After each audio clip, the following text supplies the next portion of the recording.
صحابہ نے پوچھا ہے اللہ کے نبی کیا دیور بھی اپنی بھابھی کے پاس اکیلے میں نہیں جا سکتا؟ کیا جیڑ بھی اپنی بھاوج کے پاس اکیلے میں نہیں جا سکتا؟ کیا جیجا بھی اپنی سالی کے پاس اکیلے میں نہیں جا سکتا؟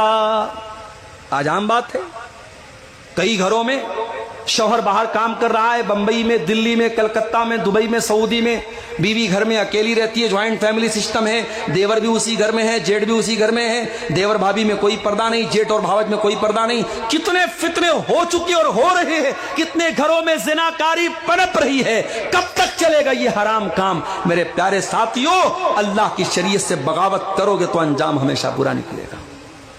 نبی نے فرمایا دیور بھابھی کے لیے موت ہے، جیجا سالی کے لیے موت ہے۔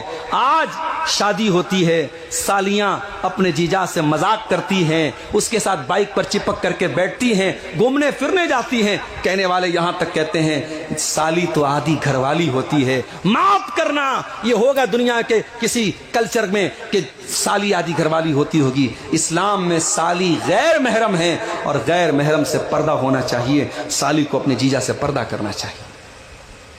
کبھی کبھی ٹرینوں میں سفر کرو تو نظر آتا ہے جیجا سالی کے بیچ میں ہنسی مذاق ہو رہا ہے، فلائٹوں میں کبھی دیکھو، ٹرینوں میں دیکھو، جیجا سالی دیور بھابھی کے بیچ میں ہنسی مذاق ہو رہا ہے۔ میرے پیارے ساتھیوں، اسلام اس کی اجازت نہیں دیتا ہے۔ اسلام بڑا پاک اور صاف مذہب ہے۔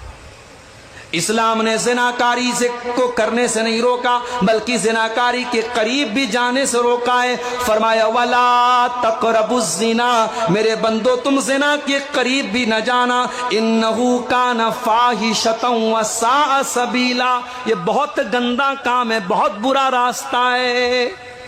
اسلام مردوں کو حکم دیتا ہے قُلْ لِلْمُؤْمِنِينَ يَغُضُّوا مِنْ أَبْصَارِهِمْ، اے مومن مردوں جب تم راستے میں چلا کرو تو اپنی نگاہوں کو نیچی رکھا کرو۔ جوانوں تم بھی سن لو، بوڑھو تم بھی سن لو، اے مردوں تم سن لو، جب تم راستے میں چلا کرو اپنی نگاہوں کو نیچی رکھا کرو۔ وَيَحْفَظُوا فُرُوجَهُمْ، اور اپنی شرمگاہ کی حفاظت کیا کرو۔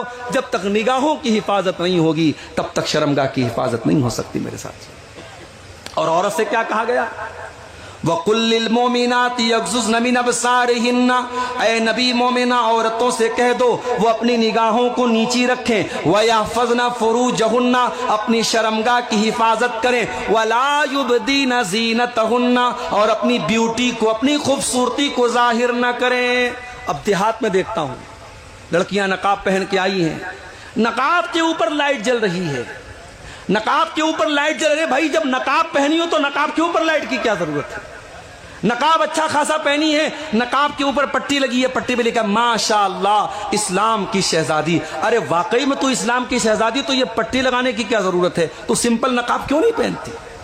نقاب کا بھی مذاق بنا کے رکھ دیا میرے پیارے ساتھیوں نے۔ قرآن کہتا خبردار اے مسلمان عورت اپنی زینت کو ظاہر مت کر۔ بعض مسلمان لڑکیاں کیا کرتی ہیں، عید کا موقع آیا، نیا کپڑا ابا نے لا کے دیا، بھائی نے لا کے دیا، اب فوٹو ڈالیں گی تو لوگ بولیں گے اپنا فوٹو ڈالتی ہے، تو وہ کیا کرتی ہیں اپنے کپڑے کا فوٹو اسٹیٹس پہ لگاتی ہیں، چہرے پر اسٹار لگا کے چہرے کو چھپا لیں گی، ایسے مہندی کا ڈیزائن دکھائیں گی کہ مہندی کا ڈیزائن بھی دکھ جائے، ہاتھوں کا کنگن بھی دکھ جائے، کپڑے کا ڈیزائن بھی دکھ جائے۔ میں ایسی بہنوں سے کہنا چاہوں گا دو رنگی چھوڑ یک رنگ ہو جا، سراسر موم ہو یا سنگ ہو جا، یہ دوہرا راستہ چھوڑ دے میری بہن۔ اگر تجھے واقعی میں دکھانے کا شوق ہے تو کھل کے دکھا۔ یہ جو ڈھکوسلا اور ناٹک بازی ہے، چہرے پر آپ نے اسٹار لگا لیا اور مہندی کا ڈیزائن دکھ رہا ہے اور کپڑا دکھ رہا ہے اور گلے کا ہار دکھ رہا ہے، کانوں کی ایئر رنگ دکھ رہی ہے۔ قرآن کہتا ہے وَلَا يُبْدِينَ زِينَتَهُنَّ، عورت اپنی زینت کو ظاہر نہیں کرے گی، عورت اپنی خوبصورتی کو ظاہر نہیں کرے گی۔ اور اے مسلمان عورتوں، قرآن میں اللہ تم کو دوپٹہ رکھنے کا طریقہ بتا رہا ہے۔